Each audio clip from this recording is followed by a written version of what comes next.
Good evening, guys. Welcome to Moneyverse. This is Vishal. Today is 10th of October, Monday, and ये video analysis video है nifty 50, bank nifty and stocks. So अगर हम आज की बात करें 10th ऑफ अक्टूबर की, तो ये निफ्टी 50 का चार्ट है आपके सामने. 5 मिनट की टाइम फ्रेम है. निफ्टी 50 आज गैप डाउन ओपन हुआ. मतलब फ्राइडे की क्लोजिंग थी वो लगभग 17,300 के आसपास थी, एंड आज मार्केट 17,100 के आसपास ओपन हुआ. मतलब ये लगभग 200 पॉइंट का यहाँ पे गैप डाउन ओपनिंग आज मार्केट में देखने को मिली. उसके बाद क्या हुआ, मार्केट ने एक रेंज बनाई एंड इस रेंज का ब्रेकआउट सेकेंड हाफ में दिया. एंड ऑलमोस्ट एक गैप फिल करने के बाद मतलब जो ये गैप क्रिएट हुआ था प्रीवियस डे का क्लोजिंग एंड टुडेज ओपनिंग, इसके बीच में जो एक गैप था वो ऑलमोस्ट मार्केट ने कवर किया है. एंड उसके बाद एक सेलिंग अगेन आ गई and again V shape recovery. तो सेकेंड हाफ तो बहुत ही वॉलेटाइल था एंड दोनों साइड की मूवमेंट निफ्टी में हो रहे हैं. तो न्यू ट्रेडर्स के लिए ट्रेड करना थोड़ा सा डिफिकल्ट हो सकता है इस मार्केट में. तो हम कल के लिए लेवल्स निकालने की कोशिश करेंगे. क्या एनालिसिस रहेगा, डायरेक्शनल ट्रेडिंग क्या कर सकते हैं या फिर कौन से डायरेक्शन में आप ट्रेड कर सकते हो. तो 15 मिनट में अगर हम टाइम फ्रेम सिलेक्ट करते हैं तो यहाँ से एक ट्रेंड लाइन हमें मिलती है. तो ये एक सपोर्ट मार्केट के लिए, मतलब ये ट्रेंड लाइन सपोर्ट है. इससे निफ्टी ने बहुत बार सपोर्ट लिया है. आज भी सपोर्ट लेके मार्केट ऊपर गया है एंड यहाँ से हम एक रेजिस्टेंस ट्रेंड लाइन निकाल सकते हैं. तो कल के लिए अगर तीन कंडीशन हो सकती है. मार्केट फ्लैट ओपन हो सकता है या फिर गैप अप या फिर गैप डाउन.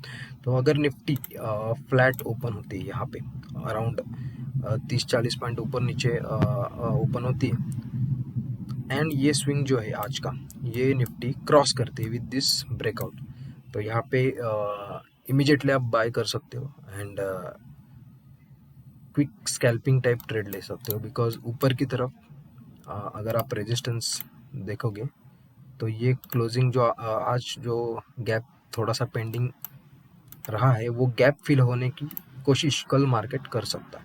तो अगर ये ब्रेकआउट होता है तो आप उस मोमेंटम को कैप्चर करने के लिए एक स्कैल्प ट्रेड की तरह ट्रेड कर सकते हो. यहाँ तक का आप फर्स्ट टारगेट बना के चल सकते हो.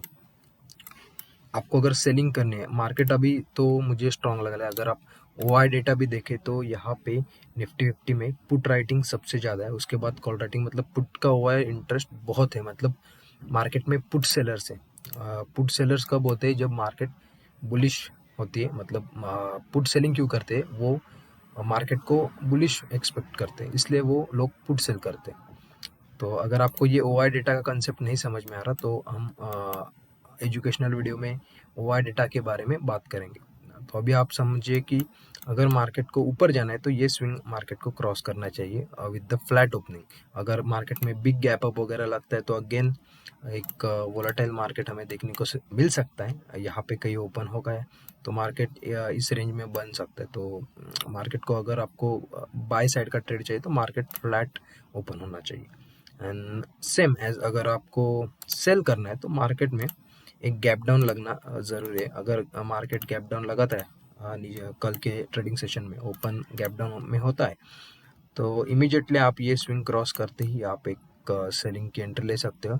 आपका टारगेट मिनिमम यहाँ तक का होगा एंड अगेन इसके नीचे अगर क्लोजिंग देते तो आप अपनी पोजीशन होल्ड करके रख सकते हो एंड नेक्स्ट टारगेट यहाँ तक का बना सकते हो. तो निफ्टी 50 की ये एनालिसिस है.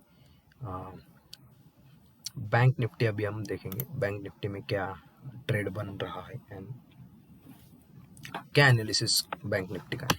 तो बैंक निफ्टी को अगर हम 15 मिनट टाइम फ्रेम में देखें तो यहाँ पे हमें एक स्ट्रॉन्ग डिमांड जोन देखने को मिल रहा है. सो डिमांड जोन क्या होता है, जहाँ से मार्केट में एक बाउंस आए, मतलब एक बाइंग आए. तो यहाँ से एक स्ट्रॉन्ग बाइंग आई, मार्केट ऊपर गया. अगेन मार्केट इस लेवल से बाउंस दिया. Today market open exactly at this level and यहाँ से एक one way buying I and अभी मार्केट ने फिर से एक रिट्रेसमेंट लेके हॉल्ट कर रहा है. तो बैंक निफ्टी का एनालिसिस अगर हम थोड़ी सी प्राइस एक्शन की मदद से करें तो यहाँ पे एक flag and pole type of आपको पैटर्न देखने को मिलेगा। So flag and pole pattern क्या होता है, एक फ्लैग जैसा यहाँ पे पैटर्न बनता है, this is flag and this is the pole of that flag, and ये जो फ्लैग का ब्रेकआउट होता है उसके बाद हम अगेन एक रैली एक्सपेक्ट करते हैं मार्केट में। तो एग्जैक्टली यहाँ पे ब्रेकआउट होके कंसोलिडेशन किया है मार्केट ने, मतलब बैंक निफ्टी ने। एंड अगर हम बात करें तो ये जो एरिया है, ये एरिया में भी एक रिजेक्शन आ रहा है, यहाँ से आ गया और again is the red candle, and again यहाँ पे दूसरा जो पैटर्न बन रहा है वो है इन्वर्टेड हेड एंड शोल्डर। तो यहाँ पे दो कंफर्मेशन अभी तक है, एक जो bullish flag and pole and inverted head and shoulder, ये दोनों बुलिश पैटर्न है। अगर इस लेवल के ऊपर बैंक निफ्टी जाती है, अगर समझो कल फ्लैट ओपन होकर ये लेवल क्रॉस करती है, इमीडिएटली आपको बाय करना चाहिए। एंड आपका जो टारगेट रहेगा वो हम मिनिमम जो टारगेट है स्कैल्पिंग के लिए, जो टारगेट है आपका वो मिनिमम तो ये डे का है, बाइंग करके तुरंत आपको स्कैल्प करना है, तो ये हाई तक तो मार्केट जाना ही चाहिए। एंड ये जो लेवल है इसका जो अगर ब्रेकआउट हुआ 39,300 इसके ऊपर अगर सस्टेन किया, 5 मिनट की एक कैंडल क्लोजिंग दी, तो अगेन मार्केट यहाँ तक जा सकता है। पर जो सेकंड कंडीशन है, अगर मार्केट में गैप डाउन लगता है, सॉरी गैप अप लगता है, बड़ा गैप अप लगता है, तो अगेन मार्केट इस रेंज में साइडवेज रह सकते हैं। तो आपको ट्रेड इंट्राडे की जो लेवल है गैप डाउन लगने के बाद आपको एक रेंज निकालनी है, एंड उसके बाद उस रेंज का ब्रेकआउट होने के बाद आप ट्रेड कर सकते हो। तो सेलिंग के लिए अगर आप बैंक निफ्टी में अपॉर्चुनिटी ढूंढ रहे हो, तो सेलिंग मुझे लगता है ये जो स्विंग है ये ब्रेक होने के बाद अगेन सेलिंग आएगी। तो सेलिंग के लिए तो बहुत मिनिमम गैप डाउन लग के ये स्विंग तोड़ना चाहिए, उसके बाद ही आप सेलिंग के बारे में सोच सकते हो। फिलहाल तो बैंक निफ्टी का भी ओआई डेटा अगर हम चेक करें तो बैंक निफ्टी में भी सबसे ज़्यादा इंटरेस्ट है वो पुट में है, उसके बाद कॉल में। तो मतलब पुट में ज़्यादा इंटरेस्ट है, इसका मतलब है कि आज पोजीशन जो बनाई है बड़े लोगों ने वो पुट सेलिंग बहुत ज़्यादा की है, मतलब मोर प्रोबेबली टुमारो गैप अप होने की चांसेस ज़्यादा है। सो गैप अप होते ही अगर मार्केट रिजेक्शन लेता है इस लेवल से, मतलब बैंक निफ्टी अगर इस लेवल से रिजेक्शन लेता है गैप अप होने के बाद, वन रेड कैंडल के बाद आप उसको सेल करके यहाँ तक का टारगेट बना सकते हो।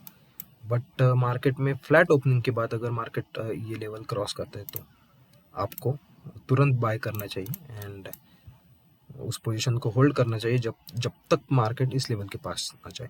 अगर ये ब्रेक करके, स्ट्रॉन्ग ब्रेक करके क्लोजिंग देते हैं विद हाई वॉल्यूम्स, तो आप इस ट्रेड को पकड़ के भी रख सकते हो एंड ट्रेल कर सकते हो।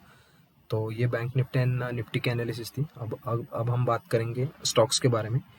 तो एक SBI का स्टॉक मैंने आपके लिए एनालिसिस की है SBI की। तो same as bank Nifty, SBI में भी यहाँ पे एक पैटर्न बन रहा है जो कि है इन्वर्टेड हेड एंड शोल्डर।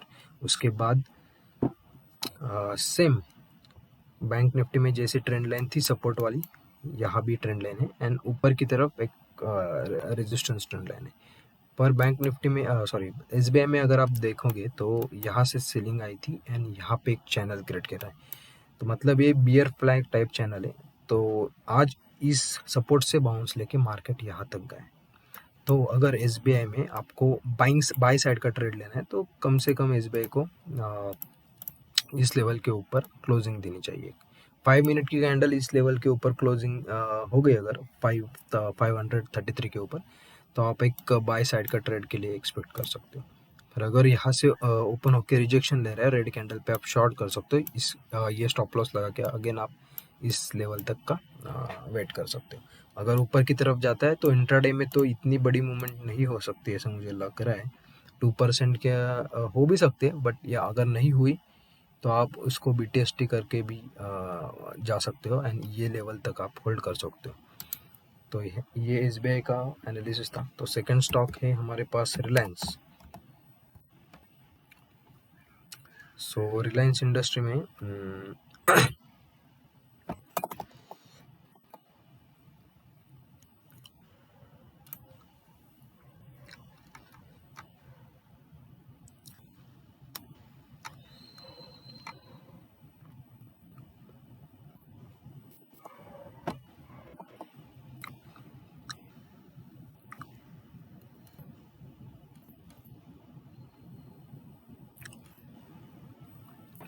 तो अगर रिलायंस की बात करें तो रिलायंस में भी एक इन्वर्टेड हेड एंड शोल्डर आज आज के एंड क्लोजिंग में आपको एग्जैक्टली एट नेकलाइन यहाँ पे क्लोजिंग दी, अभी तक ब्रेकआउट नहीं हुआ एंड सेम सपोर्ट से बाउंस लेके ऊपर की तरफ क्लोजिंग दी। अगर रिलायंस कल फ्लैट ओपन होके ये लेवल अगर क्रॉस करता है तो इमीडिएटली आप रिलायंस में बाय कर सकते हो, कम से कम आप यहाँ तक का तो टारगेट पकड़ सकते हो। अगर इसके ऊपर रिलायंस ने क्लोजिंग दी तो ये जो गैप पेंडिंग है ना, तो ये गैप पेंडिंग वो फील करने की कोशिश करेगा। तो रिलायंस में अगर फ्लैट ओपन होके क्रॉस करते हैं तो आप इमीडिएटली बाय कर सकते हो। रिलायंस को अगर आपको शॉर्ट करना है तो कम से कम आपको ये ट्रेंड लाइन ब्रेकडाउन का वेट करना पड़ेगा। यहाँ अगर ओपन हो गया उसके बाद अगर ये ब्रेकडाउन देता है तो उसके बाद एक फॉल आ सकता है रिलायंस में। तो जो हमारा थर्ड स्टॉक है वो विप्रो। विप्रो में भी हमने एनालिसिस की है। तो विप्रो देखो आज बहुत ज़्यादा स्ट्रेच हुआ है, भले आईटी आज अच्छे मोमेंटम में थी, तो कल भी हम ये मोमेंटम अगर मार्केट पॉजिटिव रहा तो विप्रो में हम बाय साइड का मोमेंटम कैप्चर करने के लिए देखेंगे।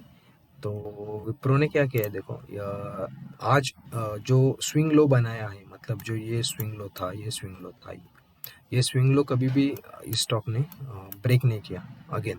मतलब ये स्विंग लो क्रिएट किया उसके बाद ऊपर गया, ये स्विंग लो क्रिएट किया उसके बाद ऊपर गया, ये स्विंग लो क्रिएट करा अब ऊपर जाए। अब विप्रो में अगर विप्रो कल यहाँ तक गैप डाउन भी ओपन होता है एंड निफ्टी या फिर निफ्टी आईटी थोड़ी सी बुलिश रखती है तो आप इस सपोर्ट से बाय कर सकते हो विप्रो को। अगेन आप उसे राइड कर सकते हो। अगर विप्रो यहाँ पे कहीं पे ओपन हुआ एंड ये इस स्विंग को क्रॉस करता है तो आप विप्रो में एक लॉन्ग साइड का ट्रेड कर सकते हो। मैं विप्रो को शॉर्ट करने की मेरा तो मन नहीं है, बिकॉज आज बहुत ज़्यादा स्ट्रेच हुआ है एंड एक अच्छे मोमेंटम में लग रहा है। तो विप्रो में अगर बाइंग अपॉर्चुनिटी आपको चाहिए तो होप करो कि मार्केट फ्लैट या फिर फ्लैट ही ओपन होना चाहिए। यहाँ पे भी ये 15 मिनट में अगर हम देखें तो ये एक जो एरिया था इसका भी अगर कैंडल वाइज देखें तो ब्रेकआउट हुआ है। तो बेसिकली फ्लैट या फिर या फ्लैट ही ओपन होना चाहिए एंड यहाँ से अगर कंसोलिडेशन के बाद आप बाइंग करते हो एंड अगेन एक रैली आती है तो आप विप्रो में एक लॉन्ग साइड का ट्रेड ले सकते हो। आई होप आपको एनालिसिस समझ में आया होगा। सो अगर आपको ये एनालिसिस समझ में आया तो इस वीडियो को लाइक कीजिए, शेयर कीजिए and subscribe to our channel. Thank you for watching.